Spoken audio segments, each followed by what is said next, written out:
Terus yang meriah pada Pak Haji Supardijo.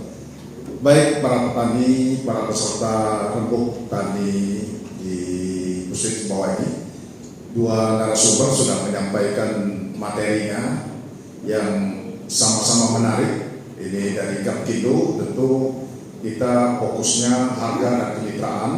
Kemudian yang kedua dari Apkarindo, ini Apkarindo ini kan asosiasi Pak, pendamping petani karet. Jadi keluh kesahnya kepada Apkarindo yang akan bersuara nanti ke pusat. Ada Apkarindo pusat, Pak Ari. Nah, dalam kesempatan ini kami persilakan yang ingin bertanya, 3 penanya dulu untuk termin pertama ini. Kami persilakan. Kalau panjang cukup 1 termin. Ya, monggo.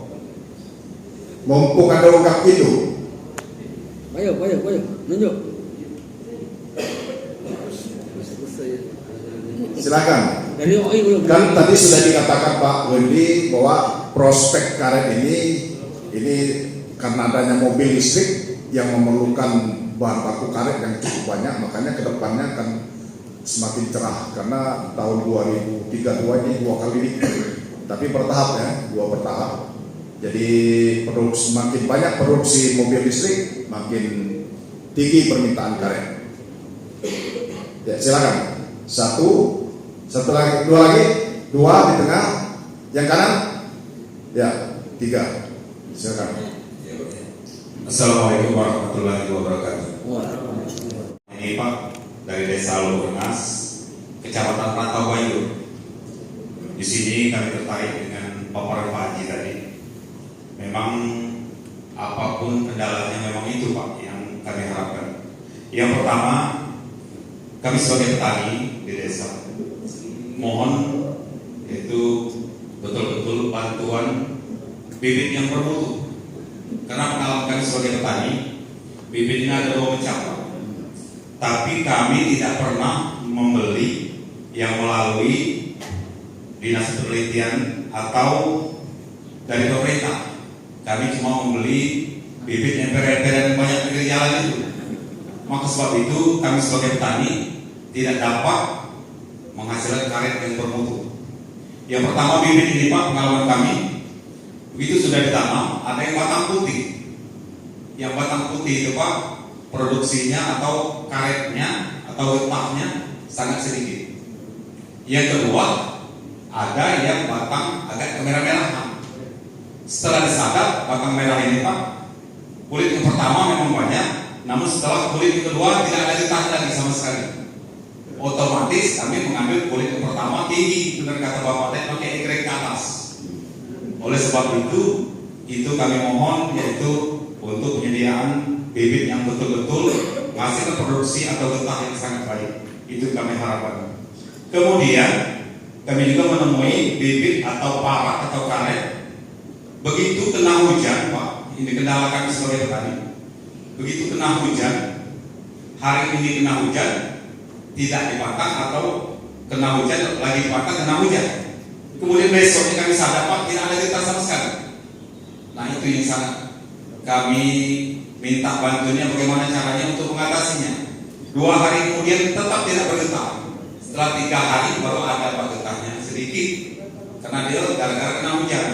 Padahal menurut pengalaman kami sebagai petani, tanaman yang kena hujan itu makin subur, makin banyak produksinya. Tapi ini kebalikannya Pak. Begitu hari ini kena hujan, saat besok tidak ada getah sama sekali. Kalau bahasa kami dari desa itu mati getah. Nah itu, terima kasih. Ya, cukup. Yang tengah silakan.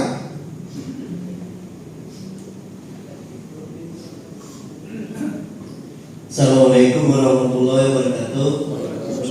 Perkenalkan nama saya Nuroni dari Desa Gatabu. Jadi tidak punya lebar Pak, sudah satu.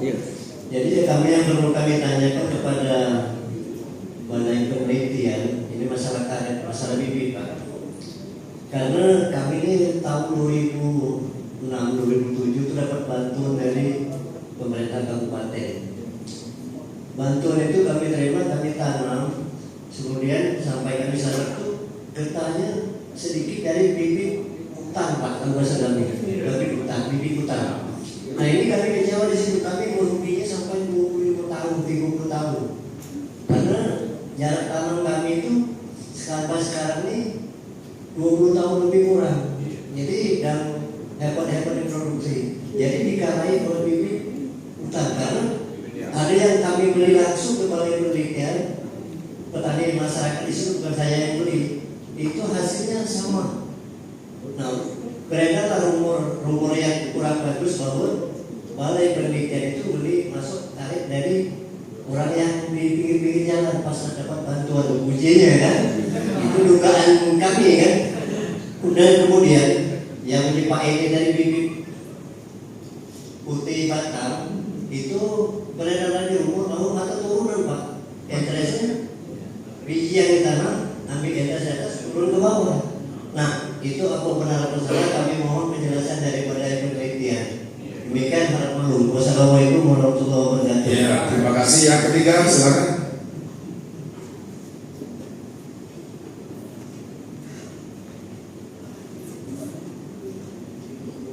Assalamualaikum warahmatullahi wabarakatuh. Saya Abdul Khalila dari UPB Panen Jaya, Purwacarta, Surabaya. Saya akan menanyakan kepada kedua bapak narasumber yang depan.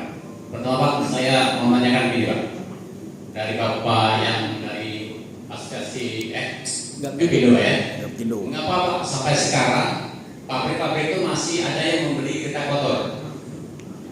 Itu berpengaruh pada kami UPB, seperti daerah kami Wajar itu masih ada Pak, daerah seperti Padang, mungkin daerah Sukaraja itu masih membeli kereta kotor. Apakah dari Gapindo tidak ada tindakan? Jadi kami selaku pengurus UPB ini Pak merasa dirugikan karena ada toke-toke itu atau pelaku membeli kereta kotor. Jadi petani itu masih menjual ke toke yang beli kereta kotor tadi Pak. Mohon penjelasan Pak. Saya bertanya kepada Pak Supardijo masalah ini Pak. Tadi Pak Rianto tadi mungkin belum terjawab masalah itu Pak. Begini Pak, kami ini dulu ada dari Kementan itu katanya menurunkan harga pupuk. Yang kami maksud itu pupuk subsidi atau pupuk yang dipas non subsidi Pak. Jadi saya mohon kepada Pak Supardijo sebagai perwakilan petani wilayah, mohon kepada pemerintah supaya pupuk subsidi diadakan dan juga pupuk yang non subsidi itu bisa ditekan harganya supaya kami di sini atau petani bisa membeli Pak. Terima kasih saja. Wassalamualaikum warahmatullahi wabarakatuh. Ya, tiga penanya sudah kita dengar sama-sama. Kebanyakan ke Puslit ini yang ini. Tapi yang ketiga pertanyaan ketiga tadi bisa dijawab oleh Pak Muhyiddin dan Pak Haji Supardijo. Kami persilakan Pak. Baik, terima kasih Pak Rudi. Bapak ini nggak ada ya. Kalau pertanyaan khusus untuk Gapindo hanya yang satu aja Pak, yang lainnya untuk Pak Partijo dan Puslit. Sebenarnya pabrikan-pabrikan itu atau Gapindo baik pusat maupun cabang itu sudah membuat mengenai teknik atau metode pembuatan bokar bersih Pak. Jadi sebenarnya dari sisi Gapindo itu sangat mengharapkan bahkan kalau bisa semua bokar yang ada di Indonesia ini adalah bersih. Nah kalau semua bokar yang ada di Indonesia bersih itu berarti kan dia hanya membeli bokar yang bersih. Pada saatnya di awal pembentukan pabrik-pabrik Pak, itu permesinan yang diset itu adalah didasarkan kepada penerimaan bokar yang bersih. Di awal-awal Pak, tahun 71 atau tahun 68 lah di awal Ram-Rabar itu didirikan. Seperti itu Pak. Pada kenyataan begitu dilakukan pembelian, ternyata bokar itu bervariasi sekali. Nah, jadi saat ini sebenarnya pabrikan-pabrikan itu mengeset ulang pabriknya itu, peralatannya itu sesuai dengan kondisi bokar Pak. Nah ini Pak Partijo ini sebenarnya kenapa bokar bersih kadang-kadang harganya itu sama dengan bokar-bokar yang kurang bersih Pak. Tapi kalau kita tanya ke pusat karet nggak di sini misalnya, tiap bulan mengeluarkan berapa ton kira-kira ya? 60 ton per bulan bersih. Iya bersih. Bersih sekali kan? Iya, masih. Berapa persen FOB itu? Mas 94 95 gitu. Nah gitu Pak. Kalau bersih jumlahnya banyak, pabrikan nggak akan menegasikan Pak. Pasti akan membeli Pak. Gitu. Ini masalahnya kalau di satu baliyah itu yang bersihnya hanya 1 ton, tapi yang tidak bersihnya ada 50 ton, itu yang berat Pak. Gitu Pak. Nah ini yang namanya kalau dalam teori itu market for lemon artinya. Jadi sebenarnya yang membuat bersih itu tidak berarti apa-apa terhadap situasi yang ada gitu kan Pak. Walaupun bagi Gapkindo sebenarnya kalau bersih semua itu berarti kan biaya pengolahannya itu langsung tereduksi banyak Pak. Gitu. Dan itu kalau misalnya katakanlah yang dari pusat ini bukan hanya sir 20 diproduksi mungkin bisa sir 5 Pak.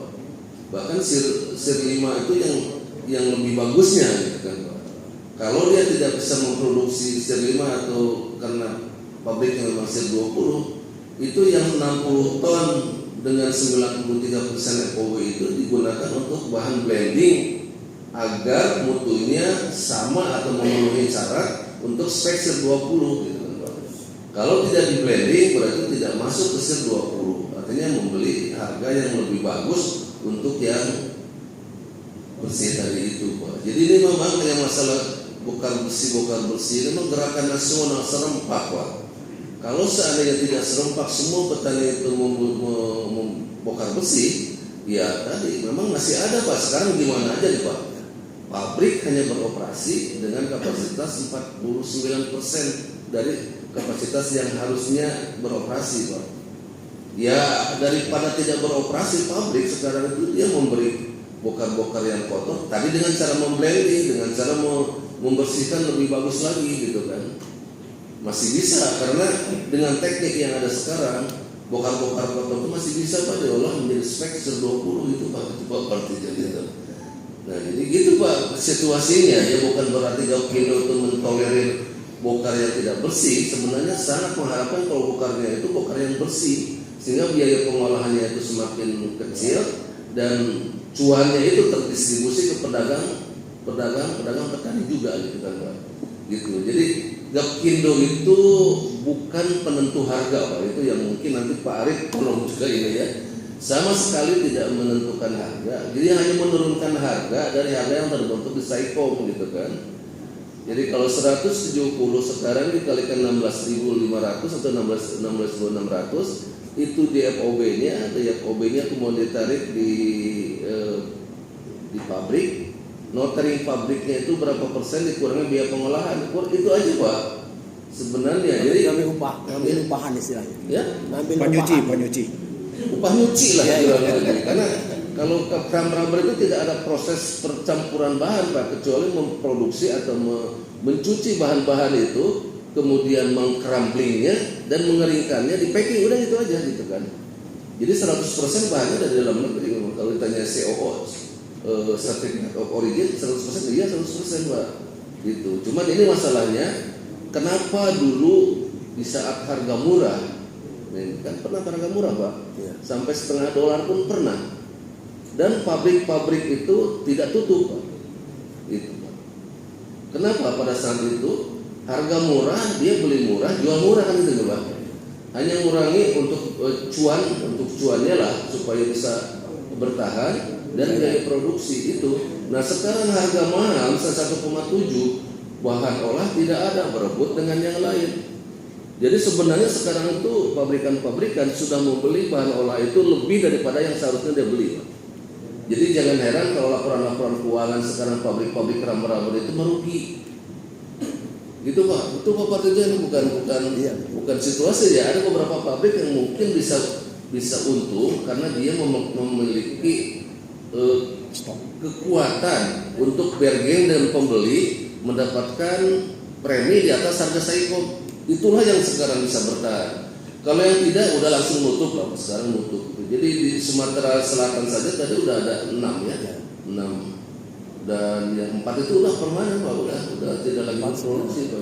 Masuk Ini situasinya Pak. Jadi memang ini bahan olah dengan kapasitas pabrik itu memang harus ada sesuai lah, berimbang gitu Pak, jangan terlalu jomplang. Sekarang jomplang banget kapasitasnya bisa. Sekarang itu masih 4,5 juta ton Pak. Kapasitas pabrik yang ada yang standby untuk bisa ngolah. Sementara bahan olahnya itu kan masih mungkin sekarang 2,1 juta lah. Separuh Gitu. Jadi setengahnya itu kan kurang Pak. Jadi ini yang beratnya. Nah, jadi Gapkindo itu sekarang memang terus berjuang. Berjuangnya apa Pak? Berjuang di harga sebenarnya kalau karet itu Pak. Coba kalau kita lihat ya, saya juga udah lama di karet, udah 40 tahun dan juga jadi petani karet. Kalau dilihat-lihat 3,5 juta hektar kebun karet yang ada sekarang, siapa yang bangun itu Pak? Tani kan Pak? ya, semua yang Tani kan? Kalaupun toh ada proyek SRDP, TCSD, PRPTI itu hanya tidak lebih dari 15% Pak. Jadi artinya kekuatan petani itu luar biasa besar, tapi syaratnya harus harganya bagus Pak. ya. Kalau harganya bagus tuh dari Sumatera Utara 7 truk per minggu itu ke Jambi, ke Pekanbaru, bibit ngalir gitu Pak. Iya. Itu dibeli oleh petani-petani yang ada di kalangan, mungkin ke Sumatera Selatan juga itu karena bibit unggul katanya. Itu tahun 88 bibit unggul dari Sumatera Utara itu Pak, cabutan juga Pak.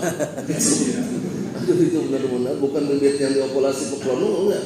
Tapi karena datang dari Sumatera Utara itu dari biji kebun, bibitnya sebibit unggul Pak. Nah kalau yang lain bibit kawinan ya kan gitu Pak. Jadi itu Pak, jadi pertanyaan Bapak kenapa masih dibeli ya Bapak sekarang mau tidak mau kalau ada yang kotor, kecuali kalau yang sudah tercampur dengan materi misalnya Non karet lah. enggak Pak, misalnya tercampur dengan tanah liat. Contohnya kalau itu udah pasti merendam Pak. Tenggelam lah. Kalau ini karet misalnya kotor itu kan mesti ngapung Pak, ngapung. Tapi begitu tercampur dengan tanah liat atau partikel-partikel yang harus banget, itu sudah pasti tenggelam. Itu sudah pasti itu di-reject Pak. Enggak mungkin karena itu nggak bisa dicuci Pak itu. Nah itu yang disebut kalau di Kalimantan Barat namanya Apollo Pak, itu Apollo. Nah itu nggak mungkin masuk ke spek 20 itu. Udah di-reject pasti itu banyak itu. Tapi kalau masih ada tatal di dalamnya itu kamu masih bisa bersihkan Pak. Itulah hebatnya keramba di kita itu. Nggak ada di Thailand, di Vietnam, di Filipina yang kayak gini Pak. Ngebersih semua Pak. Bahkan yang datang itu kaplam yang fresh gitu kan, yang segar gitu kan. Udah mereka sir 10 Pak, itu sir 10 gitu. Gitu Pak Rudi. Jadi kalau Gapkindo sekarang tuh sering dianggap sebagai institusi pemerintah Pak. Kenapa? Kita sering kali atau bahkan sangat sering mendampingi Kemendag untuk menegosiasi harga di NRPC maupun di ITRC Pak. Jadi besar juga biayanya itu Pak. Karena dari pemerintah tetap mengharapkan Gapkindo untuk tetap maju di dalam negosiasi-negosiasi atau bagaimana cara menahan harga itu tidak jatuh gitu Pak. Karena sekarang ada konsep mungkin bagi kita nih, ada yang namanya namanya Livelihood Price Mechanism gitu kan Pak. Ini sedang digodok di NRPC supaya karet itu kalau bisa dipertahankan oleh komunitas negara-negara produsen ini tidak kurang dari 2,2 US dollar per kilo untuk TSR 20 dan tidak lebih dari 3,5 US dollar gitu Pak. Ini di NRPC sedang dibahas, walaupun Cina gimana Cina? Kami nggak ikut dulu katanya gitu kan. India kami belum bisa ngikut. Kenapa? Mereka konsumen Pak. Tapi masuk di NRPC. Singapura kami tidak ikut dulu. Ya, Singapura kan cuma pedagang doang dia kan. Nah itu Pak. Jadi ini masih banyak hambatan. Tapi mudah-mudahan dengan doa kita semua lah, kita juga terus berupaya agar adalah minimal harga minimal yang bisa diberikan kepada produsen agar semua rantai pasok ke bawahnya itu bisa menerima bagian yang bisa mengembangkan usahanya. Kurang lebih gitu Pak.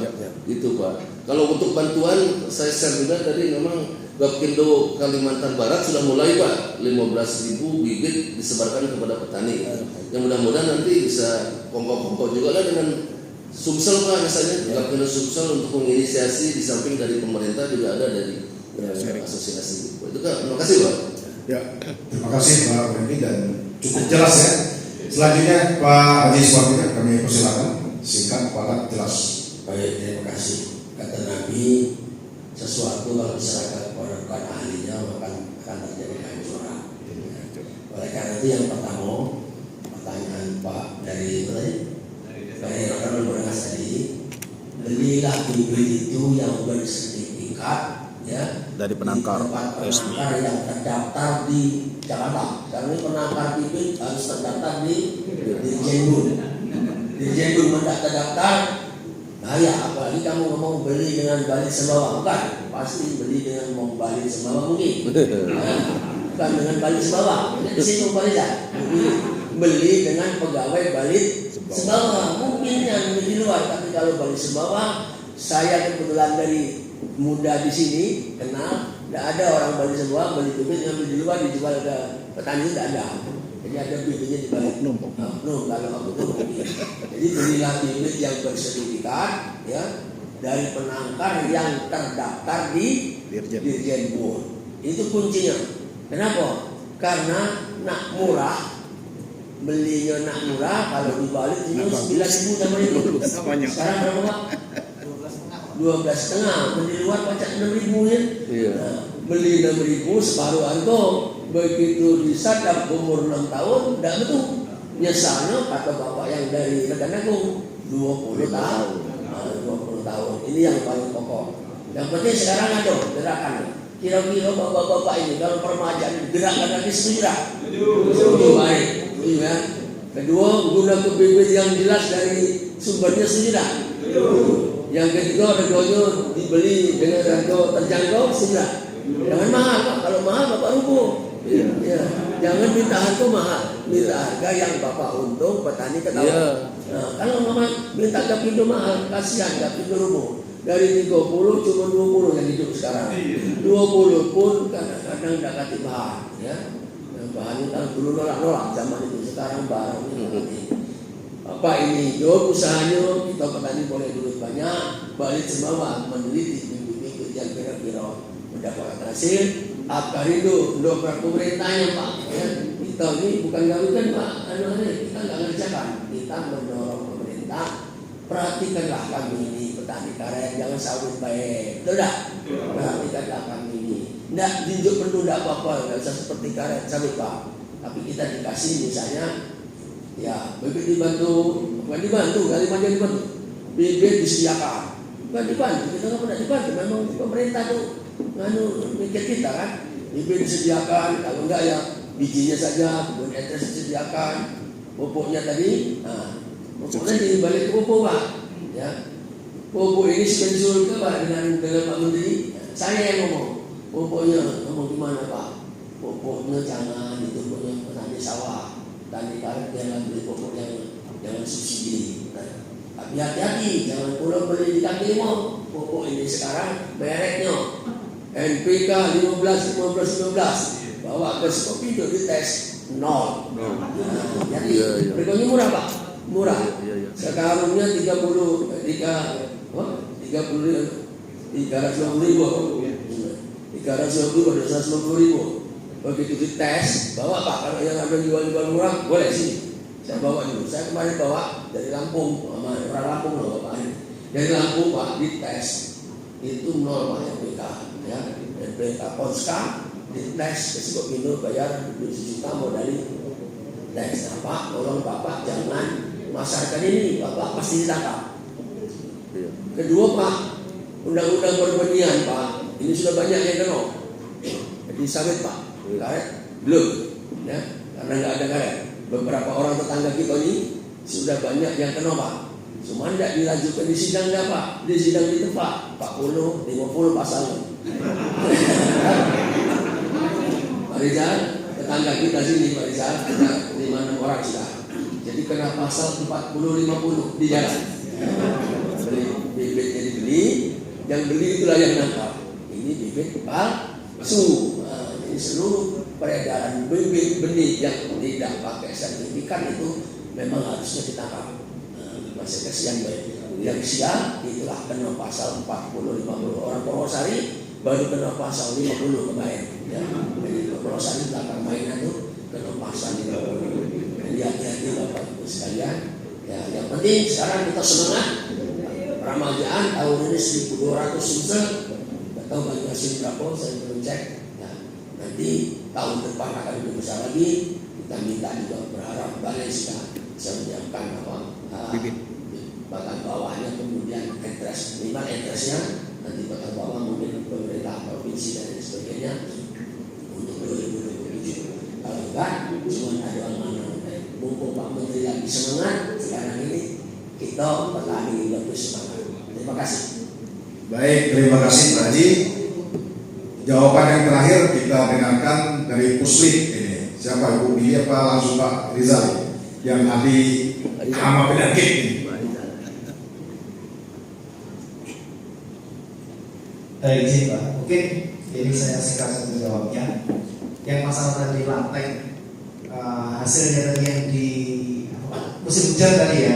Jadi sebenarnya kalau secara teoritis lantai itu kan metabolit sekunder Pak. Jadi dia harus 2 kali 24 jam Pak untuk membentuk latek. Jadi kalau Bapak sadar hari ini, besok satu lagi ya nggak maksimal keluarnya, harus ada istirahatnya. Pak. Terus yang batang putih itu biasa Pak, biasanya nggak dipupuk itu di mana-mana di perusahaan swasta pun banyak itu batangnya putih rata-rata karena nggak dipupuk, jadi kurang saudara, kurang lebih seperti itu. Terus kalau yang bibit ya benar kata Pak Haji Supardijo tadi, kalau oknum mungkin ya Pak ya, kalau Balai Cembawa memang kita ini harus jual tuh sertifikat Pak. Pertama biji itu harus ada sertifikasi. Setelah itu setelah jadi biji siap jual, kita harus lapor ke WTD, harus sertifikasi. Jadi banyak sertifikasinya kalau bikin karet ini. Itu singkat jawaban dari saya. Terima kasih. Terima kasih Pak Rizali.